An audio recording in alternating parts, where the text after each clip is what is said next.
హైదరాబాద్ లా అస్సలు సిస్సలు బస్సులను దింపిండు మన కేసీఆర్ సారు. లండన్ సింగపూర్ సిటీలలో ఉన్నట్టే ఇక్కడకు కూడా అస్సుంటి బస్సులనే పట్టుకొచ్చిండు. చూడు రొక్క పారి బస్సులు ఎట్లున్నాయో గజ్జు గజ్జు మనాలే బస్సులను చూసి.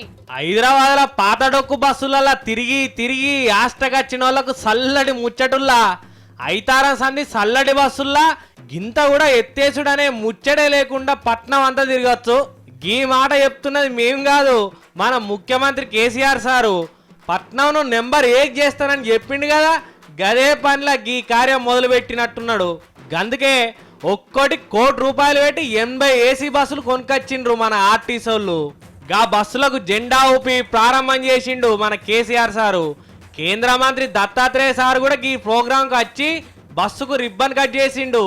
ఇక ఇద్దరు కూడా బస్సు అంతా తిరిగి చూసిండ్రు. సీట్లు మంచిగా ఉన్నాయా, ఏసీ మంచిగా పనిచేస్తున్నదా లేదా అని చూసి ఇక ఆడికెళ్ళి పోయి మీటింగ్లో మాట్లాడిండ్రు. అన్ని జిల్లాలలో గిసొంటి బస్సులు ఇస్తామని చెప్పిండు కేసీఆర్ సారు. చూడుర్రి బస్సు ఎట్లున్నదో, సీట్లలో కూర్చుంటే నా సామిరంగా లేవబుద్ధి అయ్యేటట్టే లేదు. కానీ ఈ బస్సులు ఎక్కాలంటే జరంత జేబుల నిండా పైసలు పెట్టుకొని పోవాలి.